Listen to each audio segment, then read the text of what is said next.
Well, thank you so much, Gregory, for joining me today. I've been a long admirer and fan of Regen for a while now. But before we get into Regen Network and sort of what it is and the entire ecosystem that you and your team has built, talk a little bit about your journey before Regen and maybe your career path to even get to sort of blockchain and nature and, all the things that Web3 entails.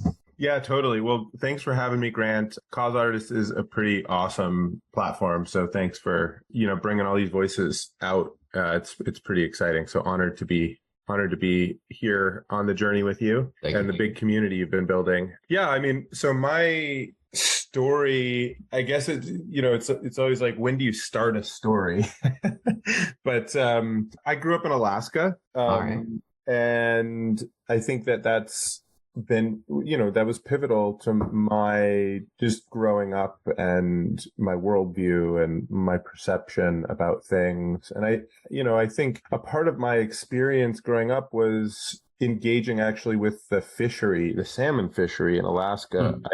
I was growing up as I went into high school and I started to work in the summer times. I managed to kind of work in every different part of the salmon fishery, from like local NGO watershed forum, kind of monitoring the health of the river and being an independent voice for the health of the ecosystem, to, the Fish and Game, the state-run, Department of Fish and Game, that's sort of regulating the fishery, and to being a commercial fisherman and being out there catching salmon and, being part of that and the culture of that. And I had a lot of friends doing that. And I worked in that for years, to personal use, subsistence fishery, putting up salmon into the freezer and smoking and whatnot for our families. Amazing. Yeah. So just all those different angles, right? And something about that just colored my understanding of the world, I guess. Sure. And that fishery is held up at an international level as one of the best run stories of natural resource management in the world. And yet my experience of it on the ground was that it was kind of a mess. And, I maybe I'm a bit of a dreamer or something, but even back then, I just remember, that I guess the North Star of the salmon fishery management process essentially is to make it harder for commercial fishermen to catch fish. So you raise the cost for commercial fishermen to catch fish kind of by forcing them to go out into the ocean to catch a fish that everybody knows is coming to a river. Mm-hmm. Something about that always struck me when I was out in the middle of the ocean chasing after fish as kind of crazy, right? I'd have these images of like, what if we could figure out the social coordination necessary for, and obviously being a fisherman is a lifestyle, and there's a beauty to it and there's a ruggedness to it, but it's also, it's dangerous, it's expensive. Yeah. And ultimately, at least in the case of salmon, you are chasing after fish, again, they're all going to come to the river. Mm-hmm. And so I'd always just be thinking, sort of daydreaming as I was out there fishing, what would it be like if that culture in Alaska could figure out how to allocate that resource in a way that worked, and we could just all hang out and like have a big party, because the salmon are all coming in. Like, what if we were just having a big party every year when the salmon came in, instead of this like rugged hard work thing? What if we were just having a party and we could sort out the social coordination? And I kind of became obsessed at that moment, I think, with the economics and the governance and, the financial layers of this and the incentives, and started researching how First Peoples, Indigenous peoples, other cultures around the world dealt with managing these sort of common resources. And, so I think a lot of the seeds of what has become Regen Network were sort of planted then. Was this like a small town? Like a city? Like, yeah. So paint a picture of like the population. Kenai, Alaska. So yeah, when I was there growing up, it's probably similar size now. It was about 5,000 people. Okay. And Okay. it's mostly fishing. And then there's also kind of oil and gas and Sure. tourism. So those were the three things that were kind of going on there where I grew up. So after that, what did you leave Alaska then? Yeah, I did. I went out of state to go to school. So I studied down at Oregon State University, environmental science, and I started to dig into, I got to go spend a year in Ecuador. I also had some really pivotal moments studying marine ecology in the Galapagos and noticing again, sort of like this mess of resource management and seeing how the human interactions are what were leading to the degradation of the ecosystem and the erosion of the health, and that it isn't. And so that's really an assumption or a thought that I have, or that has been born in me through observation, through like engaging in these specific environments. So I went out of state, studied in Oregon, studied in Ecuador, and then I kind of followed up my college. And, and I was a person, I didn't go straight to college. I took a year off. I worked, I put myself through college, fishing and fighting fire and doing other things. So I wanted to go to school. It wasn't sort of one of those things that was just, something it's that the path that you do. And it's, it wasn't an automatic thing. It was like, I wanted to go study. I wanted to have that experience. And I have to say, I was pretty jaded also by that experience because I was studying environmental science, and it's, people say economics is the dismal science, right? And I think that comes from this sort of like perspective of sort of like the dry, rational human who's just greedy, and how sad of a story that is when economists are modeling, economies and sort of that dry technocratic approach to things. But really, environmental science is the dismal science, because you're just studying, especially back then, you're just studying the degradation of the planet. And in a lot of ways, the environmental movement has such sort of a misanthropic perspective, right? Where there's just a lot of this perspective of humans as the cancer that's killing the planet, and the story and the science that supports that. And I really started looking for other ways of thinking about it, because I'm not a misanthrope. I think people are beautiful. I definitely think that, our society is out of balance, and there's a lot of things. The incentives have been aligned a certain way. Exactly. And now I think as we get on in this conversation, I think the incentives are switching now to where humans can act naturally, and it will be more effective for ecosystem of Earth, right? In a positive way. Exactly. I think that's the potential, right? Is that we can align incentives, we can align. I mean, I sort of say my obsession has become, what if the exhaust of the human economy, human society, is planetary regeneration, right? Instead of the exhaust of human society being depletion of the ozone layer and degradation of biodiversity and resource extraction and accumulation of atmospheric carbon. What if the exhaust of our culture and our, of our way of being is increasing biodiversity and water retention in landscapes and beauty and biodiversity and pulling that atmospheric carbon out of the atmosphere and putting it back into living systems, which is kind of my obsession, right? It's sort of like, what does it look like for that atmospheric carbon to be put to work in the cycle of life, such that the planet is increasing its health and vitality and evolutionary capability? And there is really no physical, like thermodynamic or physical reason why that can't happen. There's no political reason why that can't happen. There's no technological reason why that can't happen. It's a coordination game, right? It's like, what are the games that we play in society? Where do we derive our status? How do you become rich? How do you become famous? These are like to me, these are the root questions, right, that we have to answer. And if we answer those as, you become rich and famous by being the most adept land steward possible.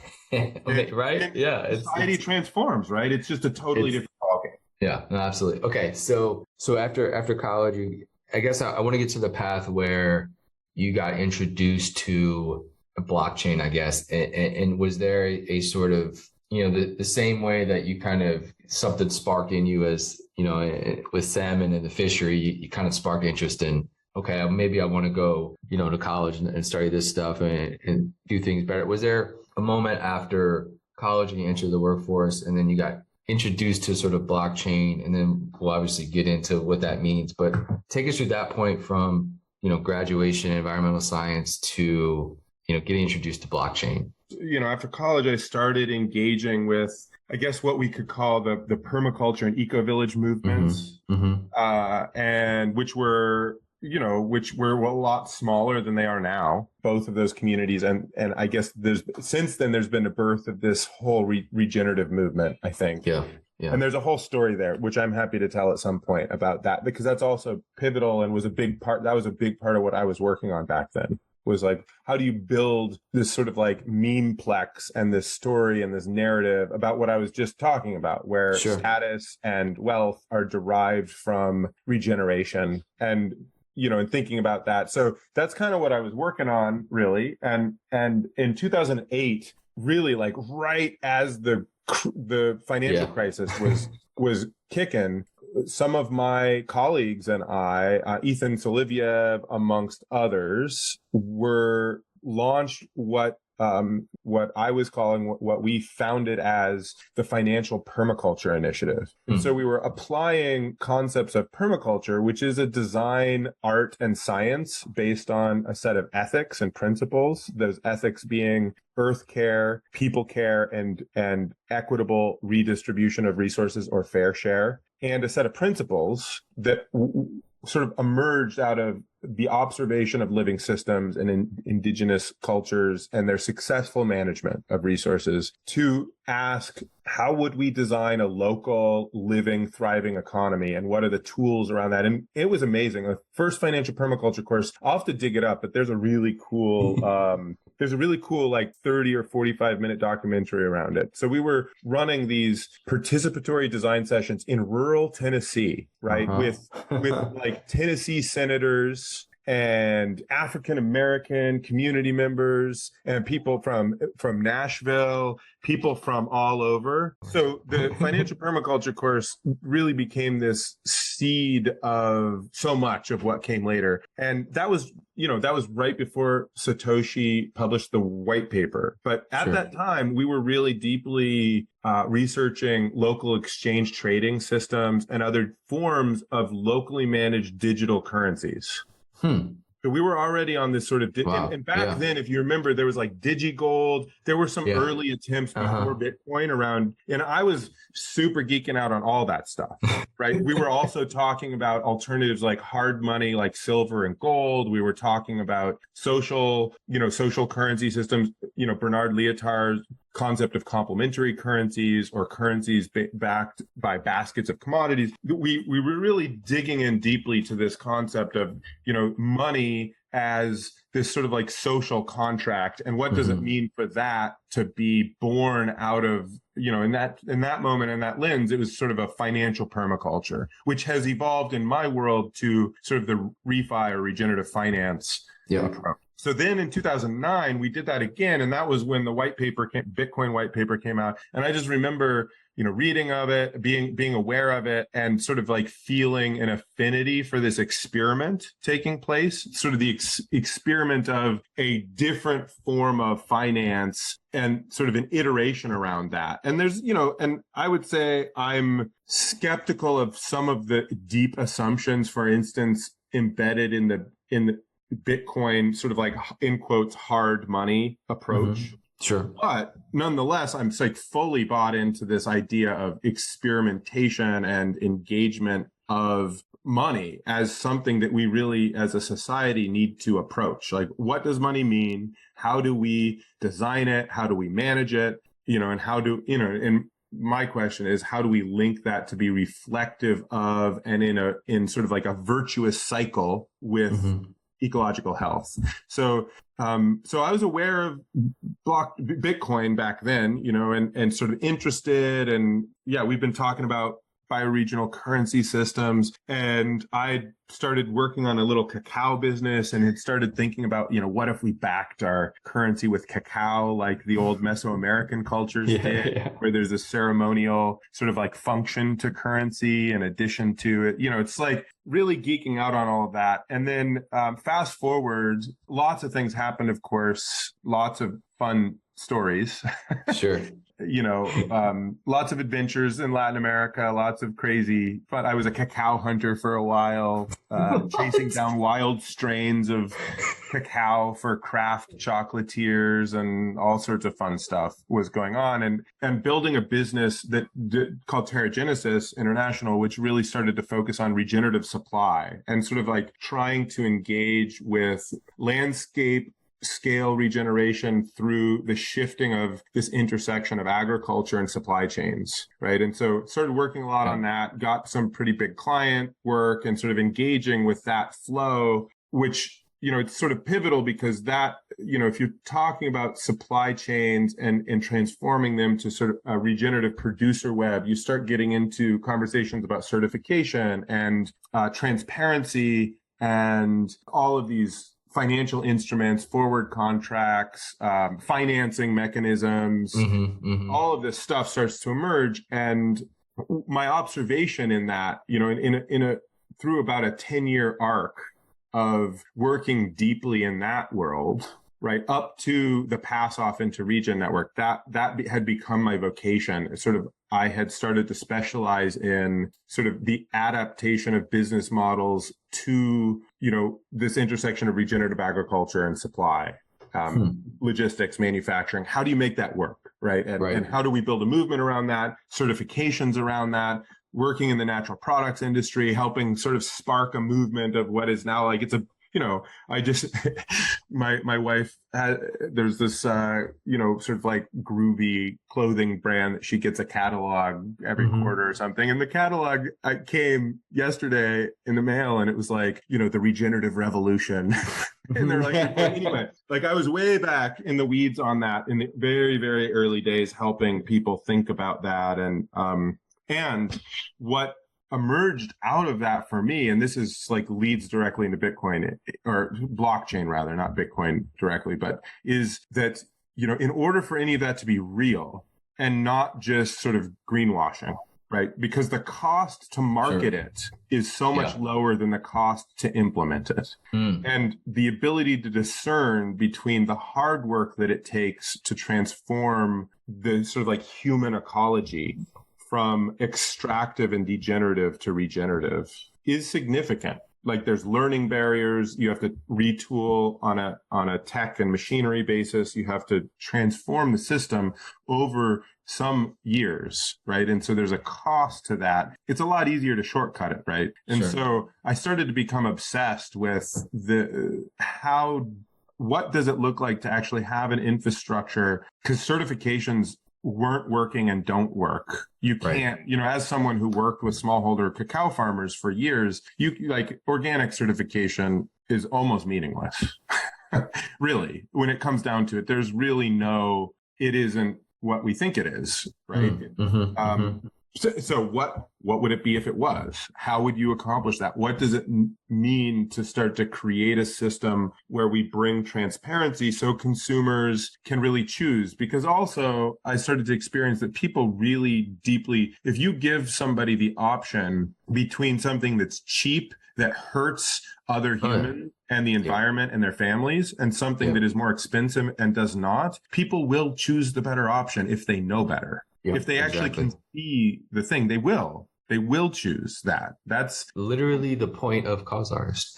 So I wholeheartedly, I am a maximalist on that for sure. Totally. Me too. And it's, there's data behind it. There's personal experience. Humans are pro-social. Like we want, there's nothing. I mean, of course, there's always going to be some people who are sociopaths or whatever, and they're going to behave in a way that's apart and different but most of the time, most people are good and they care about other people and they care about their bigger communities, but It's just about knowing. they don't know, and they're being manipulated and not knowing. So I really became obsessed in like, what does it mean for people to all have access to this information efficiently and effectively? And Regen Network was really, and there's another leg of that story of how Regen Network became, but that's a big part of the seed. So you have this intersection of, money is a social construct and how we create it. If people knew how money came into existence, they would probably,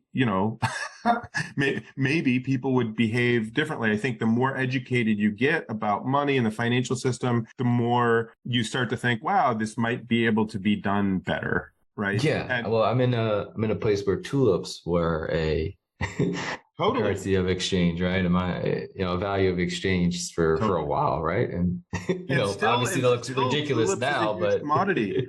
People talk about the tulip bubble, but there was a bubble, and tulips are a global commodity that is still a big business to this day and is a whole thing. It still is a whole thing. So it's a whole market of its. I mean, just here alone, the tourism that comes to see the tulip fields here in the Netherlands every year is pretty substantial. So yeah, although it's not a currency anymore, it still brings economic value to the country and to the other parts of the world where it exists. Totally. And there's a whole conversation here to geek out around, what is a currency? I think of moneyness on a spectrum, really, and things can be more or less like money, but and there's a whole thing there to dig into, but that all started to obsess me. And so obsessions maybe is or isn't the right word. I don't know, but I was really interested in all of that. It's a passion. It's a passion. It always has been,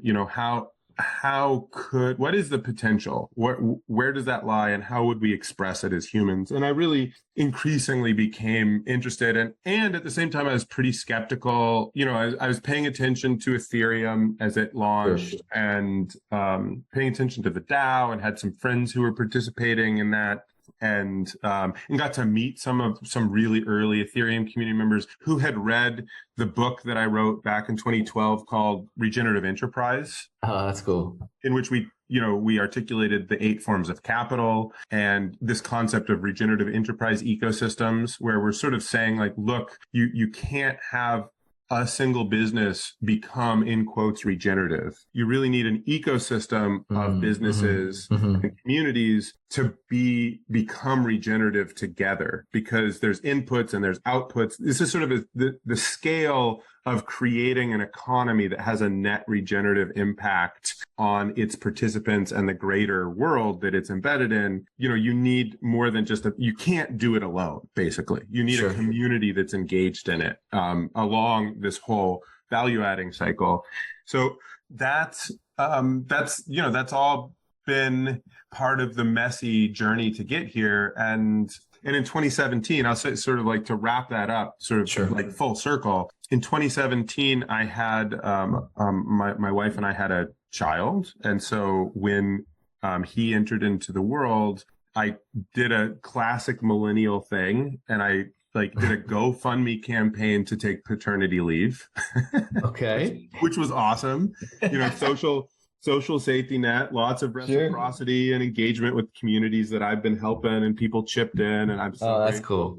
Yeah. Transformative. And it wasn't much, I raised a couple grand to just be able to be like, I'm taking a couple months off. Sure. Right? Yeah. And during that time, it also happened to be, it was April of 2017, and the crypto market started a big movement. There had been one previous, some years before, but this had Ethereum, and it was the ICO boom. And I had bought some Ethereum and some Bitcoin a couple years back, and so I was like watching my portfolio move, and I was thinking, what am I doing next? I'm taking paternity leave. I'm taking these long walks with my beautiful son on my chest, just sort of, in contemplation, and it's kind of a perfect storm. Exactly. It all came together, right? It all came together in the conversations, and and up until then, as I was mentioning, I knew some folks in the Ethereum community. I was pretty skeptical of the Ethereum approach.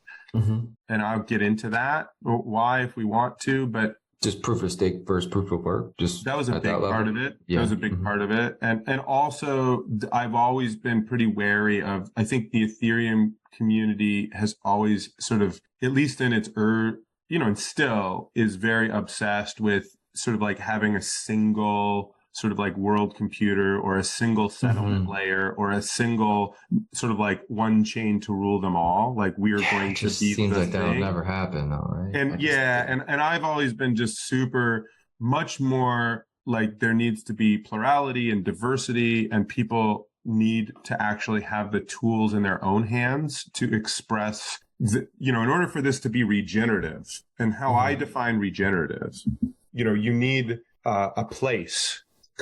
Because regeneration happens in a place. Regeneration isn't, you really can't abstract regeneration to nothingness. It happens in an ecosystem, in a watershed. It happens in a culture. It happens in a place, right? With people. And, climate change may be global, but regeneration is local. And if you're really, so from that first principle, I've always been really aligned with what I bumped into Cosmos very early. I participated in that, in the ICO, and sort of compelled by that interchain vision, right?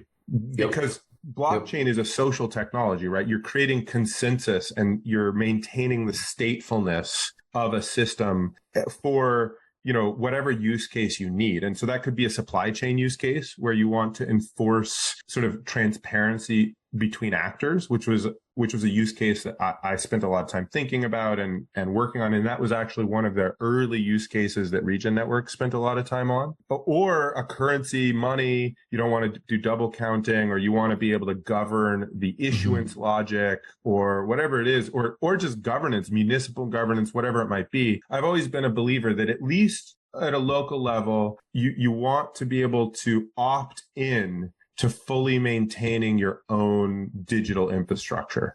Even if you choose to outsource it, right? Even if you say, given all of the options, it would be good to get somebody professional to manage that. I always my belief is that needs to be a choice. Like you need to be able to always give people the ability to opt into sort of full owner operation capability at as local a level as you can get, because those are the conditions where you can start to match decision making and with the local regenerative circumstance. Like, what do we need to regenerate this watershed or this agricultural ecosystem or these forests? That's where decision making, I think, makes the most sense. When the farther you get away from that, the more sort of distortion and sort of strange incentives you get, and the more likely that there is a decision that's going to run completely counter to sort of a local regenerative outcome taking place. So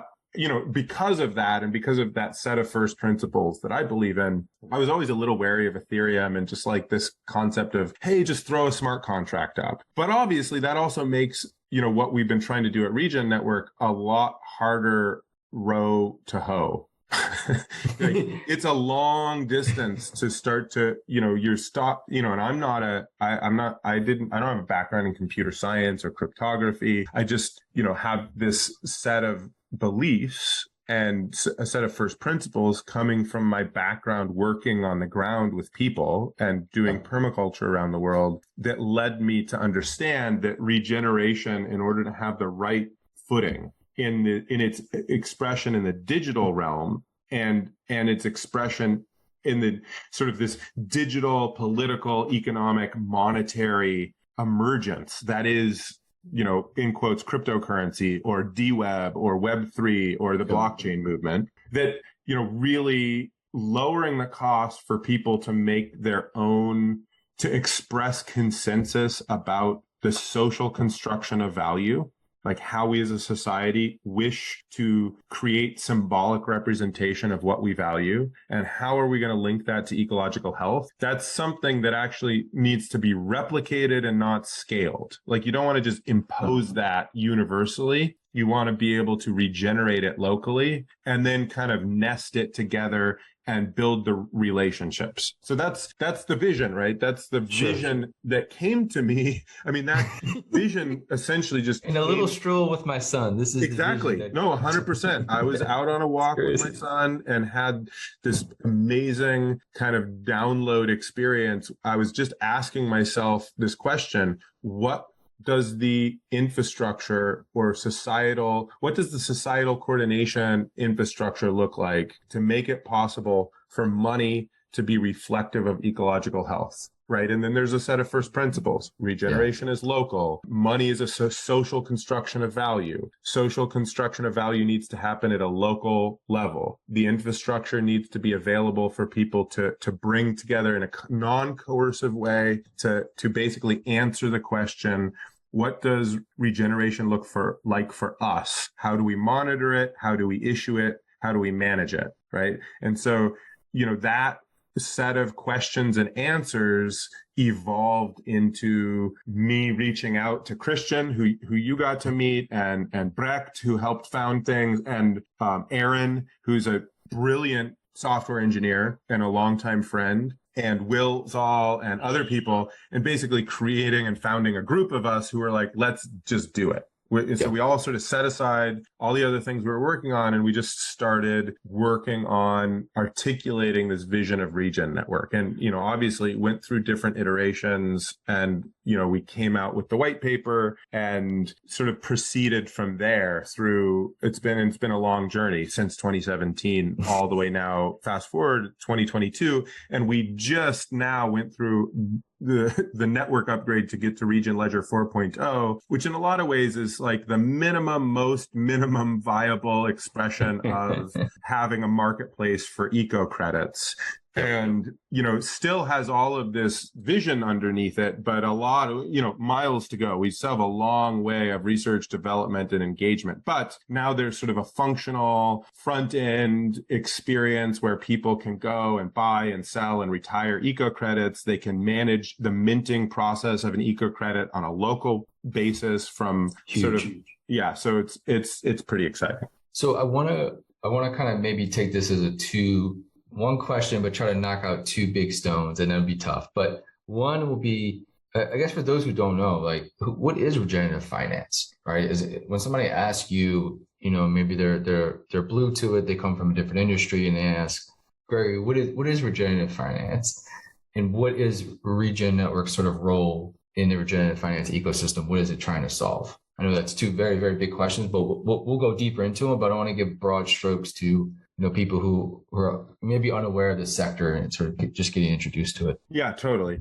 Well, so I'll answer the first question in two different ways. And I think there's probably more ways to answer it than that. But so regenerative finance. So on one level, let's say, what does it look like to regenerate finance, right? So finance is an expression of a set of economic tools where we have a capability to kind of like conjure up the symbolic representation of value, money, through debt instruments or, all of these different securities, bonds, all of this. There's this whole world that has emerged, really since tulips, basically. Yeah. You brought it back like right around then. All this stuff was emerging, right? And so there's this whole set of tools, symbolic tools, these invisible structures, legal arrangements, securities that we've evolved as a society. So the question is, how do we regenerate those tools and that set of agreements and social constructs and contracts amongst one another to reconnect them so that they are all regenerating the people and places that are using those tools, right? Because for a long time, I think there was this sort of naive understanding in economics and finance that was centered around just optimize for value extraction. And you have sort of mercantile colonialism and all of these pieces and the logic of slavery, really, at the end of the day, which you're just sucking as much out of a system as possible. And this is really flipping that on its head and saying, what happens if we repurpose and reimagine these same tools to create relationships in which the system itself is regenerating itself and the parts of that system are being regenerated. So the land base and the humans and, the material world, the built environment, if there's industry, whatever the industrial base is, all is sort of being approached so that it is growing its capacity and capability really to thrive from an evolutionary perspective, from a living perspective. What does it look like for economics and finance not to be a force of degradation and extraction, but to be a force for regeneration? For me personally, just so I could run the parallel and the train of thought here, is historically we as society found a way to put monetary value on extraction of whether it's natural resources for the earth, whatever it may be, but we put a monetary value on extracting things, producing things, depleting things, right? We found a way to put a monetary value on that for goods and services. And now what I think regenerative finance is doing is actually putting that monetary value on conservation and stewardness rather than just extracting. So it's like you said, it's flipping it in the head and it's putting the monetary value on the opposite of extraction, which serves all these regenerative purposes. Exactly. And so, you start to think about how are we valuing public goods instead of just private goods? How are we managing common pool resources, not just sort of privatizing them, right? Or how are we using private property tools to generate public goods? And, again, so there's all these it's a beautiful design space. And there's a renaissance happening right now in the refi space. So regenerative finance, I would say, sort of like has its roots. There's a number of pivotal moments. For me, the roots of regenerative finance in my own personal journey come from sort of this experience with the financial permaculture initiative, and a whole set of thinkers and ways of engaging with the world, sort of like building from that and publishing Regenerative Enterprise and exploring what that looks like, and then moving forward into the way in which crypto and blockchain, DWeb, Web3 has opened the Overton window, and you have Dogecoin and Bitcoin and whatever, where there's experimentation again around the social construction of value. There's an acknowledgement, like, you don't get more socially constructed than a meme coin, right? And so that's, I think that the blowing open of that window has made it possible for a whole new generation to become engaged and asking, now refi more specifically, right, is centered in the digital world, in the crypto world, asking how do we use the tools of applied cryptography and distributed computing that we know of as blockchain, where you have a social, you have a state machine, you have consensus about something, you can govern parameters on chain. You have, the Ethereum world's approach to that. You have the Cosmos world's approach to that, and other ecosystems as well. How do we leverage that and sort of regen pill that whole green pill, the whole movement, and say, how are we leveraging this technology and this movement and the fact that we're socially constructing value, and how do we anchor that in real world regenerative outcomes? And that, I think, is sort of what the refi movement has come to mean. And I think and it's exciting. I think there's also some cautionary, I think there's needs to be some amount of caution, sort of precautionary principle. I don't want refi to get so naively optimistic that we end up sort of just leveraging the reduction in the marginal cost to throw up a Ponzi scheme that blockchain makes possible, just like leveraging that infinitely without grounding it in reality, right? And so the hardest part of refi, and where I think a lot of people focus, but not enough, like more of us need to slow down and focus on the hard questions around what does it mean to include vulnerable and marginal communities in both the financial upside and the governance and answering questions about what value is and how we measure it and why, anchoring this in ecological reality, which is, from my perspective, the most objective measure of regeneration that we're likely to get from a social perspective, right? Like, we can see when landscapes are degraded, we can see when landscapes regenerate. That's a solid anchor, I feel like, to sort of anchor us in this process of, how are we reinventing value and money, and it also makes it real too. Exactly. I mean, the visuals, and when you see it visually with your eyes, it's not just an NFT, right? It's not something that you can't necessarily touch or feel. And I think we're still trying to search for that connection of what's sort of real and what's not. But when you attach all these digital mechanisms that we're talking about into the real world, that's when I think it starts to click for people who are maybe a little bit not willing to step their foot into, blockchain or crypto space, just because of, the bad rep that it gets a little bit for some of the things that, you had mentioned. But once you attach it to real world events and people can see what's possible, then I think the understanding, and that's when it comes back to the education thing, right? I mean, it's just really, we're all ignorant to it until we see it and we start to understand it. And then it's like, okay, now I'm starting to get it a little bit more.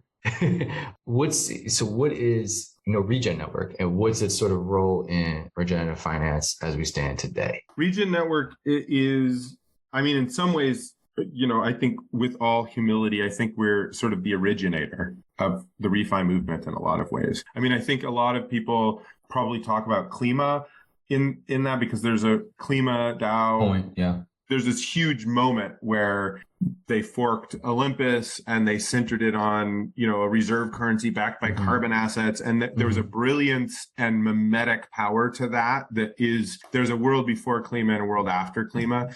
But, I think Regen influenced Klima and sort of like, was part of the birth story of that in certain ways. And I think we were, I am personally wary of that kind of approach where you go straight into this like scaling Ponzi-nomics process. And so there were reasons why we didn't do that kind of approach, but we're sort of predating it in a lot of ways. So there's that part of telling a story, which is, I think, in a lot of ways, Regen Network is kind of like the beating heart or the soul of the refi movement in our own way. And there's a lot of other players and a lot of other stuff going on, but we're sort of like just moving along, doing our thing. And what are we doing? We are trying to build the most legitimate and transparent and community-owned system for originating regenerative assets possible.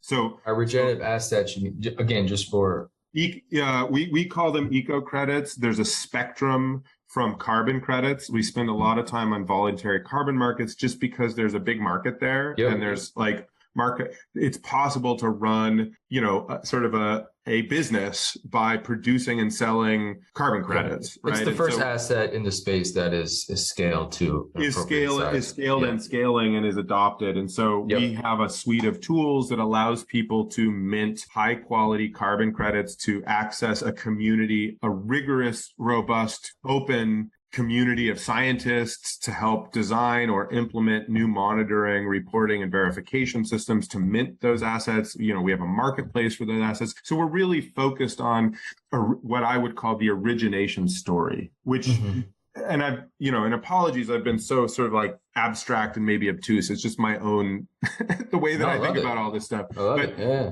Yeah. So, what does it mean to originate something? At the most abstract level, or the most essential level, you need to create social consensus about ecological state. Like, what is happening someplace in Earth? How do we monitor it? How do we verify it? And how do we issue an asset? What is the unit of the asset? What does it mean? And what is it worth? That's the most essential, right? And then if you take those essential let's give an pillars, example. Give an example. Right, exactly. If you take those essential pillars and then you move them into a concrete world, this is about, soil carbon. If you increase soil carbon through holistic management of cattle, for instance, you sequester more carbon into the soil than is emitted from the methane farts from the from the downstream usage, you actually are cows. If you change the way that they're being farmed from, intensive being fed by corn, industrial approach, you get them out onto grasslands and you move them around as a herd, they will increase the soil health, and they will, in many ecosystems, sequester carbon and build soil more than they are emitting carbon in the carbon cycle, for instance. And so we built a whole credit class on that because it was one of the hardest ones to monitor, measure, and verify. And we were like, let's start with the hardest one.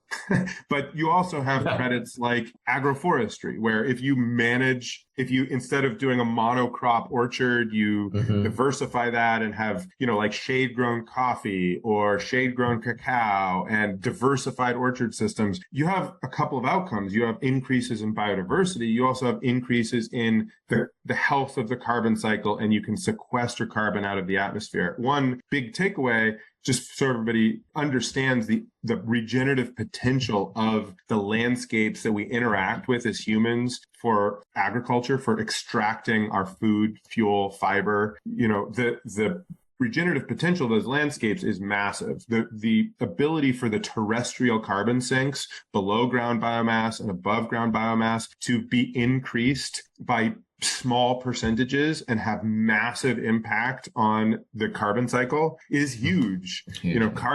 Agriculture, if you take it in aggregate, is one of the biggest emitters, right? And it could be completely carbon negative. Every year it could sequester more carbon than is being emitted. So a lot of our tools are built for people to monitor, quantify, and verify those changes in the carbon cycle in agricultural systems and be able to mint an asset that represents that carbon that has been, for instance, sequestered into rangeland in New South Wales, Australia, or in the Great Prairies of the United States, or in the Pampas of Argentina.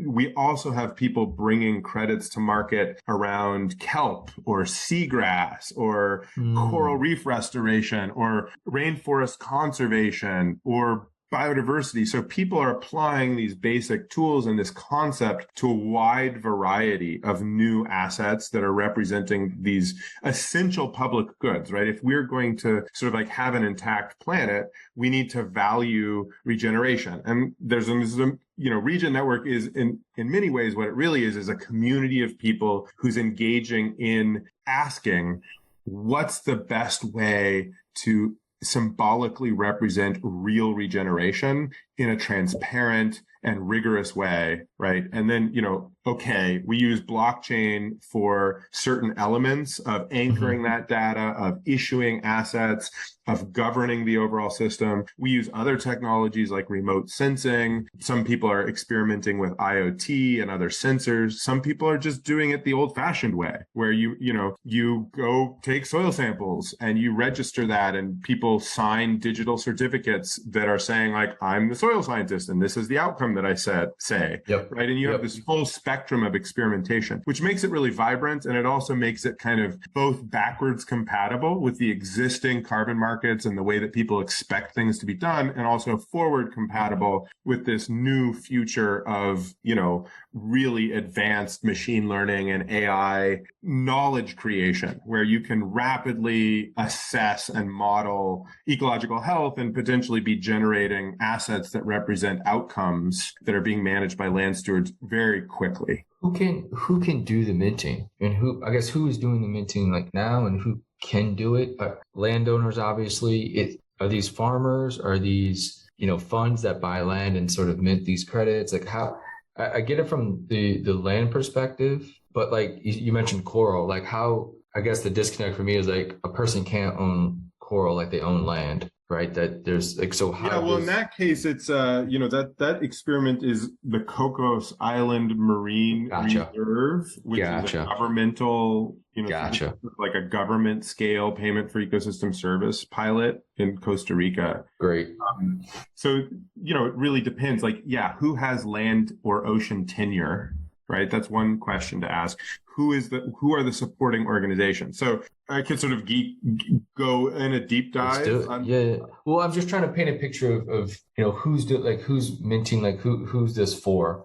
Well, I guess. right now, most of the people using this technology and minting ecological assets tend to be pretty sophisticated actors. There are some sort of like very grassroots folks using it as well and learning and growing, and that's awesome. There's also a lot of like former or current carbon project developers and, like leading science research folks who are like, oh, this is a way to creatively express the leading edge of science and how we quantify ecological health, right? And so right now, that's a lot of who's using the tools. That's sort of like those are early adopters. But there's, because this is an open community run and owned network, the aim here is sort of a barbell strategy where you have sort of an institutional adoption of Regen Network through project developers and experts and scientists who are really like leaders in the field, creating the most rigorous, transparent, scientifically robust types of credits, right? And that's a lot of the users right now. And then on the other hand,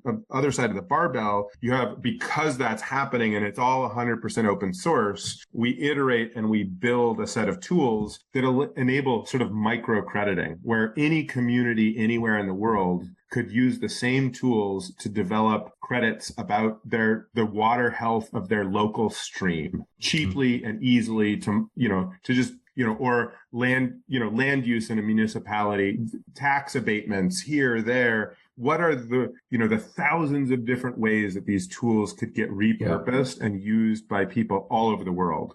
Yep. So that's the barbell strategy is like, so the answer of who's doing it right now, it's sort of like experts in the field of carbon credits and people who are experts in the field of biodiversity, experimenting and bringing new things to market. But because unlike a lot of sort of competitors in the space, there's zero tolerance in our system really, or let's say zero tolerance. There is a bias away from black box proprietary business models that are saying like, hey, we have the magical machine learning algorithm that we built through extracting big data sets from people who didn't know that we did it to build you this tool to tell you what's true. Instead, we're sort of like, yes, there's an open community of scientists and analysts who are contributing so that you can audit everything that's being said. And the outcome of that different approach is a set of tools that anybody could use to try to link ecological health to the creation of value, to tokenization, right? To tokenize ecological health and make that accessible for everyone. My big sort of not utopian thought, but like how I look at this is that yes, we see sort of the bigger end of the barbell sort of being the first adopters and first users of this. But do you see like down the line, I see like, the small farmer in Ecuador that practices regenerative agriculture and has been doing amazing work on the land for maybe it's generations in the family, now has a new revenue stream, right? He's basically big, that land is going to get rewarded now because he or she can mint credit for their land, or even, somebody who even owns like, 5 acres in, Nashville or something, but is beautiful, takes care of it. So even if it's a small mint, right? And it's only going to bring in $50 extra a month or $200 extra a month or whatever it may be. But I look at it as an interesting revenue stream for people who take care of the earth, no matter what size that they take care of. Does that make sense? And is that even possible down the road, I guess? It is definitely possible. There's people working on it. And that is the transformative change, which is that you're not just producing, like goods for a private market, like your veggies. Right. You're also producing value for your entire community by the way you do it. And that is transformative. And it is already, like in the early pilots of this, these credits, the way that this is all designed and the way that the financial resources are flowing, it is transformative to farmers' livelihoods, Yeah. right, to receive these payments. And, there's miles to go, right? But Sure. No doubt. Yeah. the early pilot that we ran in New South Wales, Australia, 80% of those payments that Microsoft bought those credits. Yep. Is one of the big early purchasers and sort of validators of what's being built. They purchased those. 85% of the value that Microsoft paid went directly to the land stewards, right? And that flips on the head how the current carbon markets work, in which you're lucky to get 20% of a payment for carbon credit as a project developer, as a land steward. Do you know if that, like when Square or Tesla buys Bitcoin, it goes on the balance sheet of the company? Did that go on Microsoft's balance sheet? No, because it all got, in a way, it went to take off liabilities on their balance sheet. The way Microsoft is working is they're including carbon. So they did it as an offset, right? They did it as a liability. Yeah, so they just paid, paid an offset immediately, right? So they weren't buying it as a speculative instrument, but companies can buy carbon offsets and hold them instead of retiring them. But in this case, it's to offset a liability, which is their emissions. And we'll end here. I don't want to keep you too long. I can go for another hour, but I want to be cognizant of your time. But I sort of end on this and sort of the future of it all, right? And maybe what could go wrong. I don't know. But I think we all see what could go right and the potential and sort of the beauty of it all. I guess what are the possible issues and hurdles that can derail the way we think it's all going and the great possibilities? Do you look at the financial marketplace of it could be an issue early on and later on, where you have, sort of like you said, people kind of buying carbon credits to hold to sell later rather than retire. And then I think to me, having the financial market around this is really positive and good. But with that, there will be the negative aspects of it, like financial markets. There's always frauds and scams, right? That there'll be that aspect of it. Is that the hurdles that you think the industry, faces in the next 5 to 10 years? 100%. I mean, the big hurdle is to ensure that there's not a subprime carbon. Right, exactly. But Klima kind of dealt with something like that a little bit. Right? They did do it, and they did have a subprime carbon collapse. And in a way, we might be in the depths of the first subprime carbon crisis because of how Klima sort of approached things. And not just Klima, it's not really Klima's fault in a lot of ways, because of how they built on legacy markets, which themselves had a poor approach to standards, etc. So it's not to point at Klima at all. And in fact, like the way that they approached it in a lot of ways and accelerating through that, I think we're running this experiment fast enough that I think it's going to end up being a huge positive that those sort of like in quotes mistakes were made, right? That everybody could see it and talk about it and understand the downstream consequences of that, and the incumbent, the legacy carbon industries was like pump the brakes, everybody pumped the brakes. And I think, meanwhile, Regen Network is just sort of chugging along, and our thesis really is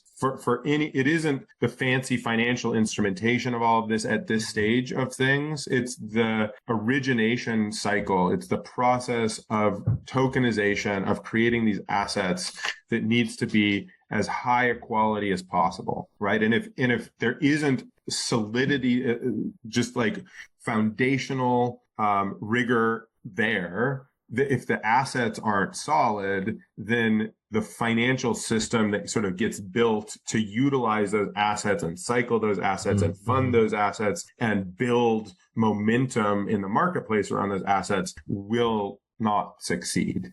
And so that's the subprime carbon collapse, I think, is the biggest threat. And I think that is what informs Regen Network's strategy as a community, which is really to focus on origination, on supply, on stakeholder empowerment and engagement with scientists and land stewards, so that these market mechanisms are really embedded in the reality of land stewardship and science. And that those like pillars are foundational, not just the financialization of the assets themselves. But it also feels like the time and energy and diligence going into creating the assets, it's almost like you're creating like the bonds and the mutual funds, right? The foundation instruments for, a market to sort of exist. Yeah. Because like the bundling, like I love like the bundling feature, right? Where you could kind of essentially it's like buy a mutual fund of, eco credits that are not just carbon, but the